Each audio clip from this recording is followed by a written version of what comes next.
अर्थ होता था। बोले कैसी गाली, सुनिएगा।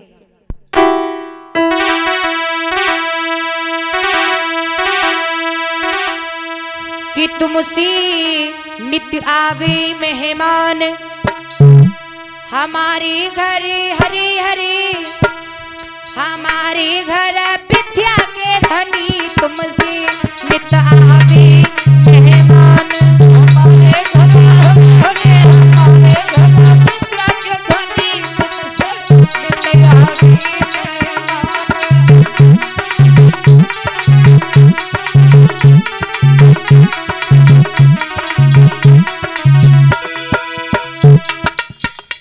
इस गाली के भी दो अर्थ हैं। तुमसे नित्य आवे मेहमान, हमारे घर विद्या के धनी। पहला अर्थ है तुमका अनोखे आए, तुम्हारे जैसे जन कितने आज जाते हैं मेरे घर पे। और दूसरा अर्थ है प्रभु तुम जैसे महान भाव मेरे घर पर आते जाते रहे तो मेरी जिंदगी सफल हो जाएगी। यही भाव है उन लड़कियों का। तुमसे नित्य आवे मेहमान, हमारी घरे हरी हरी, हमारी घरे विद्या के धनी,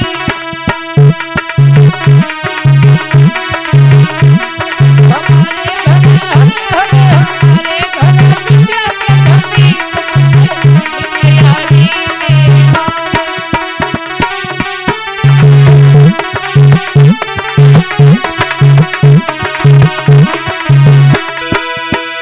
और इसी के बीच में 501 मुद्रिकाओं से बेटी को आशीर्वाद रूपी भेंट किया है। हमारे पिता तुल्य हैं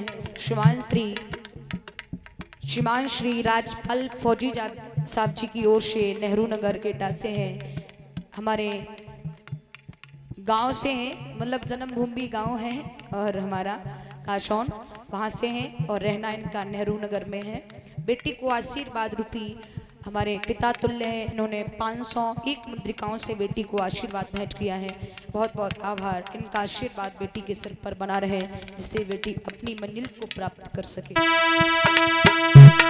ए लेन देन को कुछ नहीं हम पे हमें खाली हाथ, ए लेन देन को कुछ नहीं हम पे हमें खाली हाथ, आज हमारी जा सीता की लाज तुम्हारे ही हाथ, सेवा तो हम पे हरे हरे, सेवा तो हम पे कुछ न बनी, तुमसे नित्य आवे मेहमान, हमारे घर हरे हरे, हमारे घर विद्या के धनी, तुमसे नित्य आवे मेहमान।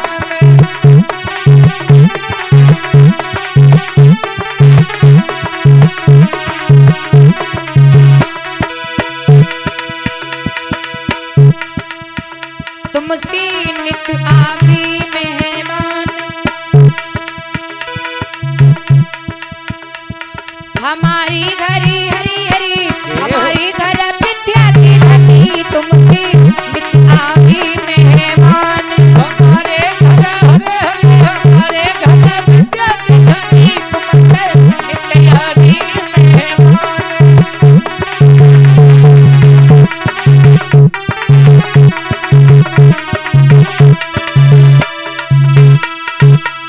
लड़कियां गाली गा रही लेकिन बरातिया एक नहीं बोलो। एक लड़की बोली जिज्जी, बोले हाँ जे तो एक नहीं बोल ले। दूसरी बोली अकल हो बुलवानी तब तो बोले। तीसरी बोली तू बड़ी अकल है भाई बुलवा ले। जवाब दो बुलवाए, बोले हाँ। जवाब दो देख व्याल बोलते हैं। एक लड़की बोली बहना, बोले हाँ। बाबतपुरी में काका होवे, बोले काका होवे। बोले सुन मैं गाली गा रही और बोली लड़की कि हम गाली गावत हैं, सुनो तुम राम वरना, हम गाली गावत हैं, सुनो तुम राम वरना, हम गाली गावत हैं, सुनो तुम राम वरना, हम गाली गावत हैं। देखिए गाली कैसी गा रही है लड़कियां।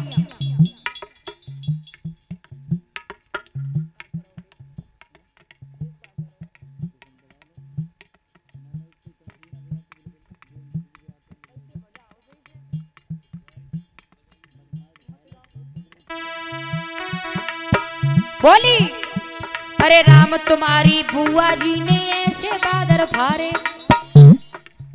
लक्ष्मण ने राम में कोनी मारी, भैया जी का गाती, अरे बुआ ने बादर फारे। राम बोले चुपचाप बैठो रहे, बेटा ससुराल है ससुराल, ये गाली दे रही है, नहीं देने दो। लड़की बोली बहना, बोले हमें लग रही छोटे भाई पे करंट काम कर ले करो। अरे राम तुम्हारी बुआ जी ने ऐसे बादर फारे। बोले कैसे? और कुआरेपन में फूल सूंघ के ना सके तू जनी डारे। लगो है पर कोई पर ना हम गाली गावतें, सुनो तुम राम वरना हम गाली गावतें।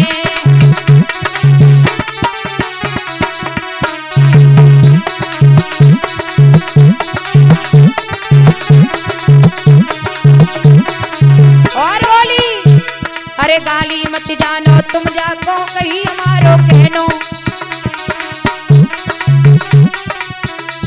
ए गाली मत जानो तुम जाको सही हमारो कहनो। और संगी ऋषि को दान में दे दई प्यारी संता बहना। ए भयो ऐसो प्यारो वरना हम गाली गावतें। दशरथ की पत्नी सुमित्रा से एक बिटिया हुई थी जिसका नाम था शांता। दशरथ के प्रिय मित्र थे राजा रोमपाद जी। इनके कोई संतान नहीं थी तो दशरथ ने अपनी बेटी शांता रोमपाद को गोद दे दी थी।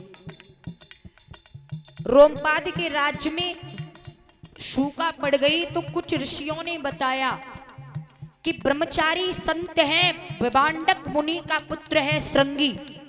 अगर रोमपाद अपनी बेटी शांता को श्रृंगी के हाथ में दे दें, उनका हाथ श्रृंगी के हाथ में दे दें तो राज्य का अकाल मिट जाएगा। तो राजा रोमपाद ने यानी दशरथ ने रोमपाद को दिया बेटी को गोद, और रोमपाद ने बेटी शांता को श्रृंगी को दे दिया। इसलिए लड़कियां गा रही हैं, अरे गाली मत जानो तुम जाको कहीं हमारो कहना। और श्रृंगी ऋषि को दान में दे दई प्यारी संता बहना। भयो ऐसो प्यारो वरना हम गाली गावतें, सुनो जी तुम राम वरना।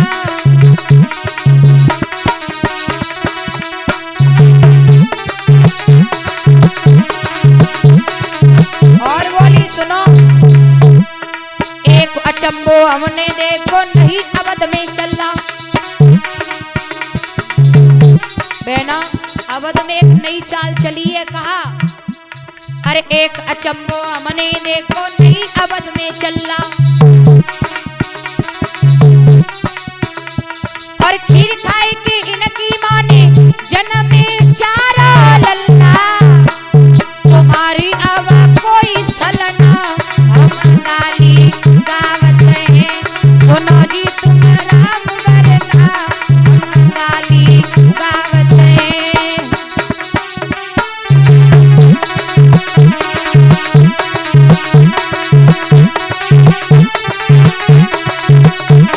और एक लड़की बोली ना पीर से होते ना तकदीर से होते, अवधपुरी में लल्ला पैदा खीर से होते। अवधपुरी में लल्ला पैदा खीर से होते।